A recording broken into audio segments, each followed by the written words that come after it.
If your child has anxiety or OCD, you probably have accidentally said things to your child that have made their fears and worries worse. So let's talk about what you should say.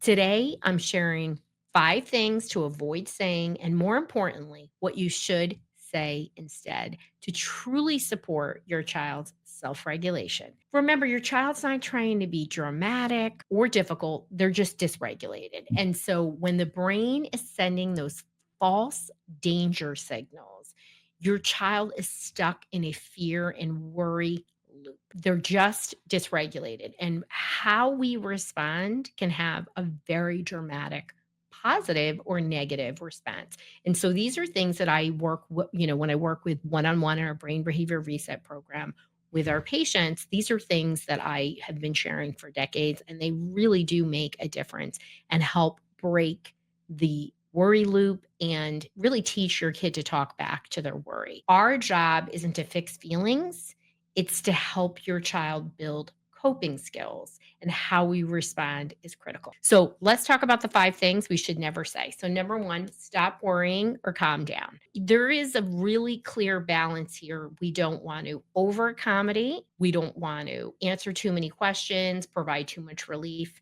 and we don't want to rescue all the time, right? As well as we have to balance being tough, reinforcing coping skills, right? Because when you're not rescuing, it doesn't mean you're harsh on somebody. We want to really remind them to use their coping skills and teach their brain that they can talk back to that worry, whether it's an intrusive thought, it's a normal worry, it's based in reality, or it's not true.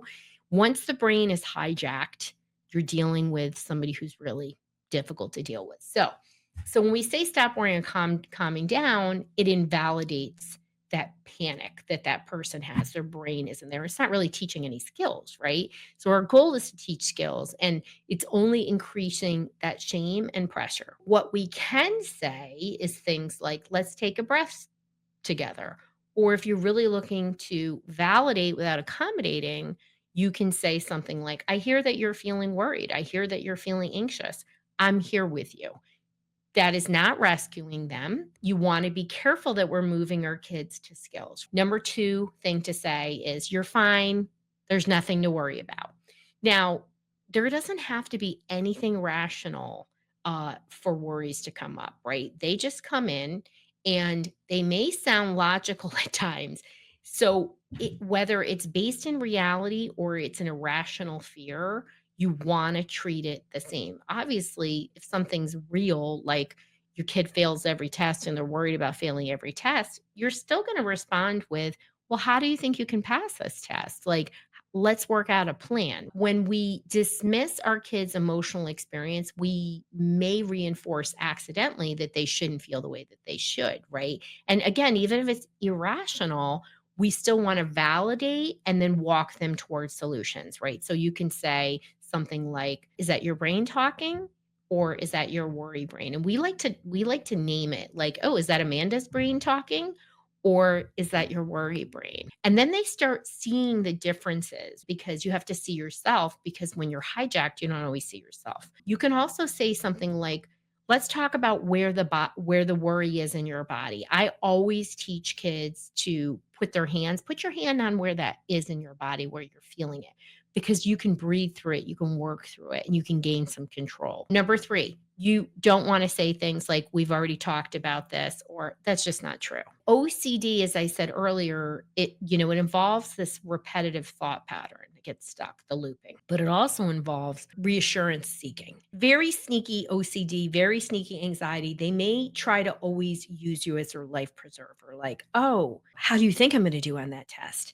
Or do you think I'm gonna be late? Like, they will be constant reassurance seekers. And parents being, they're not licensed therapists, this is why I do this, is they say, "Oh, no, you're not gonna be late. Oh, you're gonna do great on that test." That's not what we wanna do. Reassuring or dismissing can increase the distress, and most definitely, it can feed the worry and keep it alive. I always like to remind kids that they were successful before. So you want to say something like, well, I know you're uncomfortable right now, but this will pass. I also love to add in, but you got through it yesterday. How did you get through it yesterday? So you remind them that they got through it before.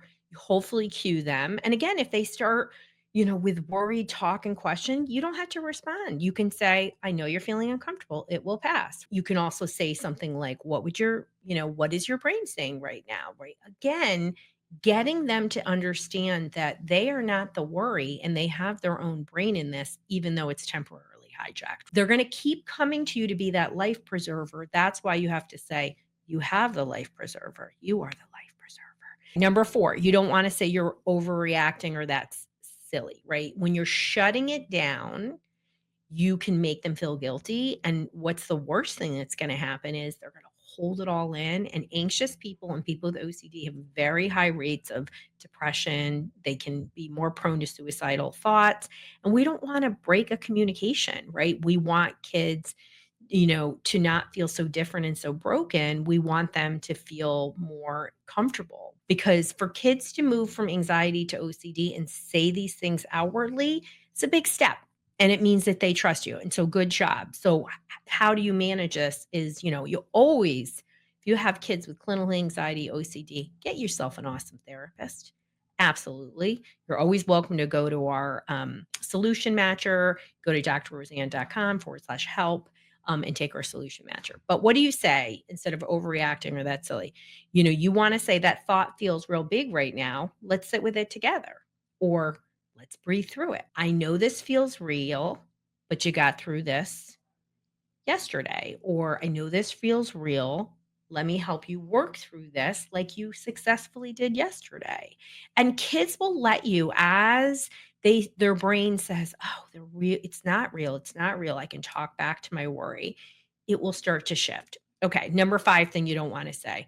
Well, can't you just let it go? Or your brother doesn't do that, or other kids don't do that. We're already comparing ourselves as it is. Comparison just feeds shame and it erodes that connection that you have, and they're much less likely to come to you when they really need it. And it also reinforces the idea that something's wrong with them and that other people are better and likely to ignite that anxiety. So we can say things like everyone's brain works a little differently. Maybe your brain needs more time to adjust, or you're working on this and I believe in you. Letting people know, I always love to point out to my own children, and they pointed out to me all the things that I struggle with, right? I always share about my struggles with math, and thank God I was great at statistics. But normalizing things is important, but we don't want to reassure. We want to shift back and give them that ability to learn how to navigate it through on their own. It doesn't mean you don't help them or cue them, but we don't want to rescue like, oh, that's a silly worry, or honey, you did fine in that test. You want to say, well, what makes you feel that way? How did you do on the last test? Oh, well, I got a 96. So you're worried you're going to fail and you got a 96. So how can you challenge that worry? Right. And it's going to be really uncomfortable at first, but they're going to learn how to do it and you're going to shift the dynamics. If you want more scripts, more tools, you want to better understand the biological basis of OCD, you want to get some tools that people have told me is way better than the average therapist has given them, then you want our thought tamer kit. And you go to drroseann.com/OCD kit. It's a wonderful resource for parents with kids with OCD. There's also one for anxiety as well. But if you're struggling with a kid with OCD, please, or anxiety, please don't delay. I know we put so much more emphasis on other clinical issues, but just because your kid's doing good in school doesn't mean they don't need to be supported differently. And I hope this gave you resources to get started today because every single parent can do this.